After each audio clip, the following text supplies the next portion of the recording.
مولاي صل وسلم دائما أبدا على حبيبك خير الخلق كلهم مولاي صل وسلم.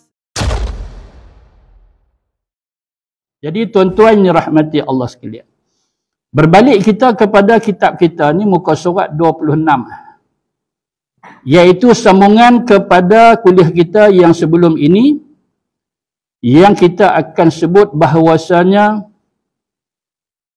sunat-sunat rawatib itu terbahagi kepada dua. Sunat-sunat rawatib itu terbahagi kepada dua, iaitu ghair muakkad dan satu lagi muakkad. Yang muakkad tu maksud dia apa dia?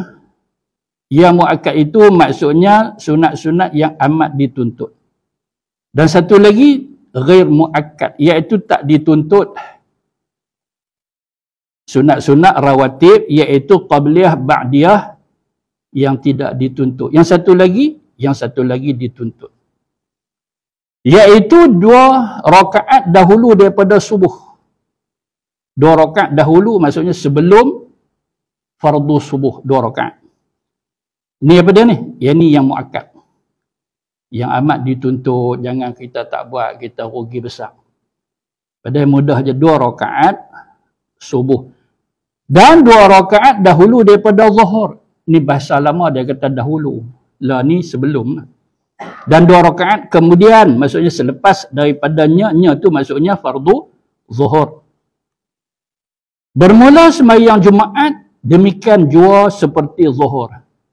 Sebab hari Jumaat, maka orang lelaki tak buatlah sembahyang zuhur. Jadi buatlah sembahyang fardu Jumaat sebab hari Jumaat. Jadi macam mana dia punya rawatib dia?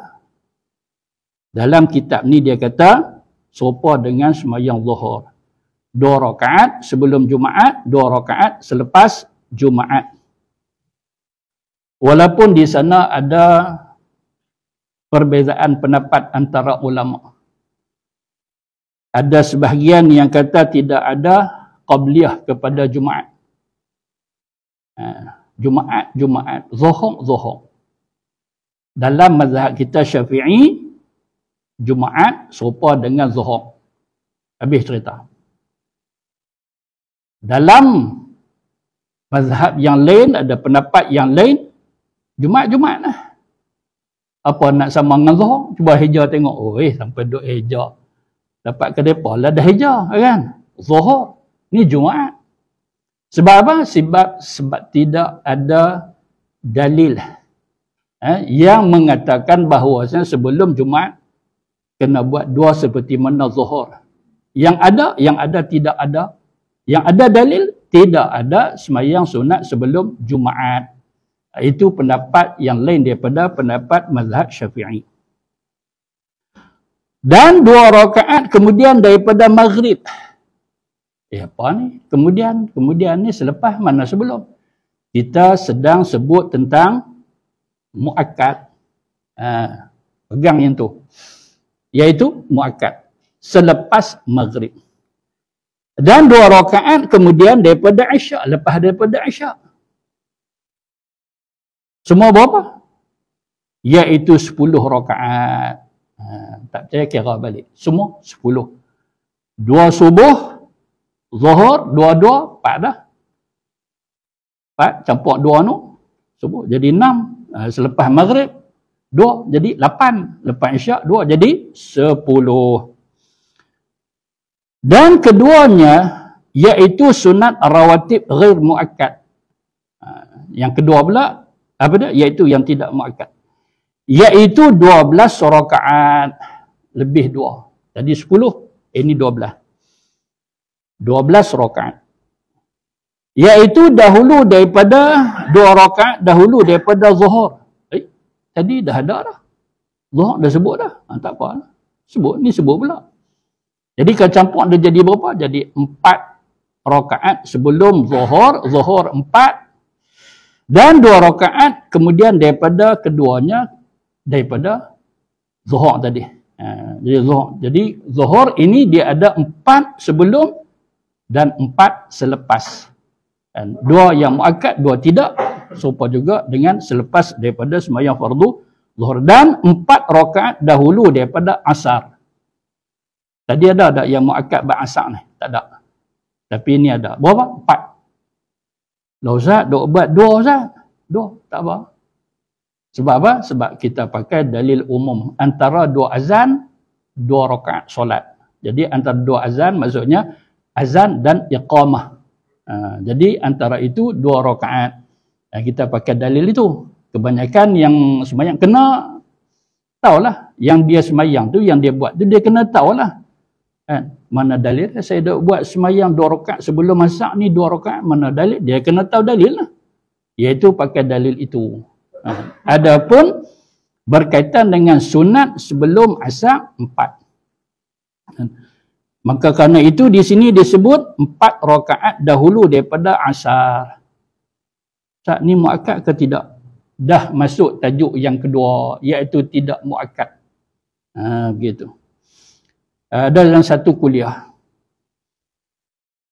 Tiba ada satu sahabat ni, dia kat tangan, dia kata, Ustaz, bila Ustaz bawa tajuk ni, Ustaz sebut tentang isu ini 4 rakaat sebelum sembahyang fardu asar, saya teringat Ustaz, iaitu pakcik Ustaz lah. Pakcik Ustaz sendiri saya tengok sebelum fardu asar dia akan buat 4 rakaat dulu. Saya tengok orang lain duk buat 2, habis dah. Dia sambung lagi 2. Selalu macam tu. Rupanya hari ni saya baru tahu dia punya dalil dia, sebab dia. Yang dia duk buat 4 sebelum masak tu, oh, makasih Ustaz sebut dalil. Dia tertanya-tanya juga. Dah kalau nak tahu, tanya sendirilah orang tu. Kan, duk tunggu sampai berapa puluh tahun baru dengar yang kita. Kalau kita tak sentuh, kata tak siapa yang sebut, sampai bila dia nak tahu. Kan, kita pun samalah, apa-apa masalah kita, rujuk terus lah. Pasal kita nak ambil ilmu, kita nak ambil tahu. Ngaji ni bukan syok-syok macam tu je. Tak mau macam tu. Bila orang tanya kita, pasal apa hampir duk kuliah? Sampai malam-malam cuti ni pun hampir duk kuliah lagi. Orang lain seronok dengan keluarga, hampir duk main masjid, main surau, duk kuliah. Pasal apa? Dia kata saja. Tak mau jawab macam tu. Adakah jawab saja? Duduk kat rumah tak apa syok. Sini kawan banyak. Tak mau macam tu. Mau dah. Jawapan yang munasabah lah kita tua-tua dah ni. Kalau yang budak-budak tak munasabah tak apa. Padang ada mereka budak kan. Nak ambil tahu lah. Nak mengaji lah. Bila kata nak ambil tahu, nak mengaji, nak tahu sungguh. Sangkut saja, ada masalah saja. Jangan duk pendam sampai berapa bulan, sampai berapa tahun. Sampai tak apa nampak ustaz masa tu lah nak tanya. Tak apa, tunggulah cerah lagi mata, tunggu rabun sikit. Ada macam tu, tunggu rabun baru nak tanya ustaz. Kan? Jadi ini sebagai apa? Pengajaran kepada kita lah. Jadi sahabat tu kata apa? Dia kata, baru tahu hari ni. Lama dah saya duk simpan, tak tahu jawapan. Simpan tak tahu jawapan. Minta tanya terus lah. Assalamualaikum Ustaz. Duk buat 4 rakaat sebelum masak ni. Adakah sumber dia? Adakah dalil dia? Dia begitu. Barulah kau tu bagi tahu. Tu pun kalau dia tahu kan. Pasal apa? Pasal tak tentu juga. Kadang-kadang orang yang duk amal, dia sendiri pun tak tahu dalil. Tapi amal dia betul. Tengok. Kemah kawan ni. Mesti mengaji banyak dia tahu banyak dalil lah. Tak sangka. Tanya-tanya dia kata aku pun tak tahu. Aku tengok orang duk buat macam ni, aku pun buat. Tak maulah macam tu. Bahkan kalau kita nak tahu dalilnya, ini dalil dia. Daripada Ibnu Umar radhiyallahu anhuma. Anna Nabi sallallahu alaihi wasallam qala rahimallahu imra'an shalla qabla al-'asri arba'an. Allah Taala merahmati seorang yang solat sebelum asar 4 rakaat. Dah Allah Ta'ala merahmati. Maulah rahmat Allah Ta'ala kita masuk syurga. Apa guna, apa faedah hidup kalau tak dapat rahmat Allah? Maka antaranya apa dia?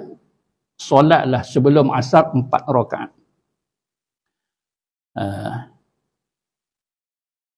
Ini dalam riwayat Imam Tirmizi, dan ada satu lagi iaitu daripada Sayyidina Ali radhiyallahu anhu, kana Nabi sallallahu alaihi wasallam yusalli qabla al-'asr 4 raka'atin. Ini hadis yang lain juga serupa. Sebelum asar 4 rakaat. Macam mana nak solat? Yafsilu bainahunna bitaslim, iaitu dua. Pisahkan antara yang kata 4 tadi, dua. Serupa juga dengan riwayat yang di atas, wa yusalliha raka'atain. Dua. Bukan 4 sekali, tapi 2 sekali. Habis bagi salam, diri pula buat 2. Bagi salam, selesai. Dapatlah 2 jadi 4 sebelum fardu asar. Jadi, banyak lagi hadis-hadis tentang kelebihan semayang 4 rakaat sebelum asar. Maka, eloknya kita bagi masa sikit.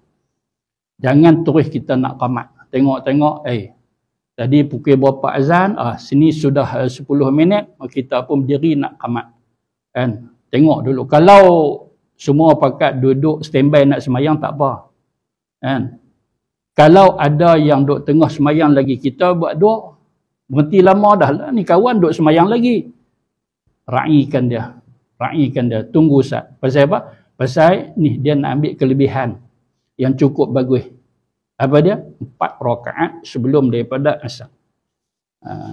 Tapi tak ada siapa dah. Semua pakat duduk tanya kita bila nak qamat. Yang tu tak apalah, kita qamat. Kan? Sebab apa? Sebab solat yang sebegini kita kena bagi masa yang secukupnya. Serupa juga dengan sebelum subuh. Yelah Ustaz, bukan banyak Ustaz, 2 rakaat saja. Betul, 2 rakaat sebelum subuh. Tapi ganjaran dia besar. Kan? Ganjaran dia besar. Lebih baik daripada dunia dan seisinya. Jadi oleh kerana itu, bagilah masa sikit lagi. Kan? Jangan kita duk ambil macam biasa 10 minit terus kita nak qamat. Tunggu dulu. Pasal apa? Subuh. Kawan pun baru jaga. Kan? Dia jaga-jaga, habis azan dah, terus dia nak siap. Terus dia nak mai, elok-elok mai orang qamat. Boleh, macam Imam Nawawi kata, boleh, sekali qada lah. Dan bunyi qada tu tak syok dengar. Kan? Begitu, dia nak tunai. Dia nak semayang elok sebelum daripada semayang fardu subuh, bagi masa sikit. Tapi kalau dah bagi masa pun duk lambat juga, lantak habis. Kan? Kita bagi sampai 20 minit. Kan? Duk tunggu kita juga seorang. Mana mereka ni? Tak pasal duk tunggu lagi. Kan? Jalan terus. Jadi, ini termasuk daripada yang tidak muakkad. Yang tidak muakkad. Apa dia? Ni, sampai kita kepada solat sebelum daripada semayang fardu asar 4 rakaat. Dan 2 rakaat dahulu daripada maghrib. Sebelum semayang fardu maghrib 2 rakaat. Dan 2 rakaat dahulu daripada semayang fardu isya. Maka dinamakan sunat yang muakkad dan ghair muakkad sekaliannya itu nama dia rawatib dan tawabi' bagi fardu. Ni semua sekali kalau campur maka nama dia iaitu rawatib. Rawatib ataupun tawabi' kepada yang fardu, namun bahagiannya ada 2, muakkad dengan tidak muakkad. Maka kita kalau ikut aulawiyat dia, iaitu keutamaan, maka utamakan yang muakkad daripada yang tidak muakkad. Sebab apa? Sebab itu kaedah dia. Yang ulama dah letak kaedah fardu, maka utama daripada sunat. Sunat, kalau ada pecahan dia, maka yang mana aula diutamakan. Maka ini kita sebut sunat muakkad, sunat tidak muakkad. Maka muakkad yang dituntut itu diutamakan. Contoh dia apa dia? Contoh dia, semayang sunat sebelum maghrib dengan semayang sunat selepas. Kan? Maka kita dah tahu dah yang selepas itu adalah muakkad. Yang sebelum itu tidak muakkad. Maka janganlah kita semayang sunat sebelum maghrib, lepas maghrib kita tak buat. Itu silap. Jadual macam tu silap. Kan? Habis azan maghrib dia semayang. Habis dia semayang tunggu sagi orang qamat. Habis semayang fardu maghrib, siap dengan doa semua, relax. Duk tak dagu dia dekat tembok tu, tengok jalan, kira kereta, motor berapa biji, masuk balik. Tak mau macam tu. Buang masa. Ataupun duduk kat belakang, duduk meratik macam tu, meratik. Faham diri semayang itu muakkad. Lepas daripada maghrib, dia terpulun dah tak sihat, nampak yang tak tengok. Kan? Tadilah yang kata sebelum fardu maghrib tu, dia main awal. Dia semayang, nampak tak tengok. Hang buat untuk siapa? Kerana Allah ke kerana nak bagi orang tengok? Pasal apa? Pasal rugilah kalau kita memberati yang tidak muakkad daripada yang muakkad. Gitu. Kemudian berkaitan dengan semayang sunat sebelum maghrib. Dah dia ni daripada jenis yang kita sebut sebagai tidak muakkad. Semayang sunat sebelum maghrib, dia tidak muakkad. Bila tidak muakkad, maka kita kena lihat kepada keadaan. Lepas maghrib ni ada kuliah ke tidak? Ada kuliah ke tidak? Ada kuliah. Masa macam mana? Masa Ustaz, terhad Ustaz. Masa terhad lah ni, dah maghrib pun masuk awal, isyak. Biasalah, dah maghrib awal, isyak awal. Lepas tu kita ada kuliah. Kalau begitu, jangan kita panjangkan masa sebelum semayang fardu maghrib. Sebab apa? Sebab kita raikan kuliah. Sebab kuliah itu adalah wajib. Yang kita nak buat tu bukan kata sunat. Sunat yang tidak dituntut pula. Jadi sebab itu ada beberapa masjid, ada beberapa surau, habis azan fardu maghrib, qamat terus. Qamat terus. La ilaha illallah, jawab azan. Selawat. Allahu Akbar, sambung terus dengan qamat. Pasal apa? Pasal nak bagi masa yang secukupnya untuk kuliah. Begitu. Apa tu lagi bila dah depa tak buat qabliyah, kan? Sebab apa? Sebab itu tidak dituntut, tak buat qabliyah. Maka wiridnya pun ringkas, kemudian doa, lepas itu semayang ba'diyah, kuliah. Kan? Begitu. Barulah dia jadi imbang. Imbang kok mana? Iaitu kita tak buat sunat sebelum, lepas wirid pula kita ringkaskan. Kalau pula wirid dia panjang-panjangkan, walaupun dia tak buat sunat qabliyah, habis azan qamat, cantik lah. Pasal apa? Pasal nak memenuhi tuntutan kuliah adalah satu kefarduan, maka tak imbang sekiranya kalau wirid dia bawa panjang-panjang. Habis daripada ayatul kursi, sagi wa ilahukum, sambung pula ayat ni ambil Ali Imran dan sebagainya, sagi pula 33 sagi pula la ilaha illallah. Ada tempat yang buat macam tu, dia buat tahlil pula, ni sagi ada kuliah. Yang mula tak satu, mula-mula nampak bagus dah, kemah dah. Pasal apa? Tak buat, kita tak buat lah. Qabliyah nak buat, kita ada kuliah. Tak buat qabliyah lah. Tapi yang duk pulung wirid panjang pasal apa? Kan? Ada begitu. Jadi mau imbang sikit lah. Kalau yang tu kita tak buat, alasan kita nak bagi masa secukupnya untuk kuliah. Sebab apa? Sebab biasanya orang tak apa nak tunggu sangat. Walaupun isyak awal. Biasa-biasa macam mana kita berhenti kuliah? Biasa Ustaz ke 9 lah. Pasal apa hang tak larat nak tunggu sampai pukul 9? Pasal waktu isyak sudah masuk. Dia jadi gelisah lah. Kan? Dia tengok, isyak masuk ni Ustaz nak berhenti bila ni nak kan? Padahal biasa-biasa 8.45, 8.50 masuk isyak. Tak lorat pun. Tapi pasal dia masuk awal, kan? Jadi biasanya begitu. Dan pengkuliah pun dia faham kan, tak apalah nak bagi masa yang panjang. Lagipun dia ada psikologi dia kan? Memanglah kita berhenti pukul 9, tapi dulu insya pukul berapa mula kan? Isyak pukul berapa mula, maghrib pukul berapa mula. Lah dah awal, bila dah awal, memang elok sangatlah kita nak berhenti pun awal. Sebab kita start kuliah awal. Begitu. Tak apalah. Yang pentingnya, kita nak memahami mana yang muakkad, mana yang tidak muakkad. Jangan duk silap macam tu. Yang tak muakkad dia buat, yang muakkad pula dia tak buat.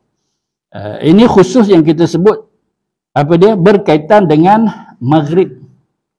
Sebab apa? Sebab kita mesti kena bagi laluan yang cukup selesa untuk kuliah. Masa yang sesuai untuk kuliah. Kalau maghrib dah masuk, kita tak azan lagi, pas kita buat sembahyang sunat pula. Sagi sembahyang pula, baca panjang-panjang, pas wirid pula lama-lama. Kan? Elok-elok mula kuliah sikit sebut, tiba-tiba nak masuk isyak dah.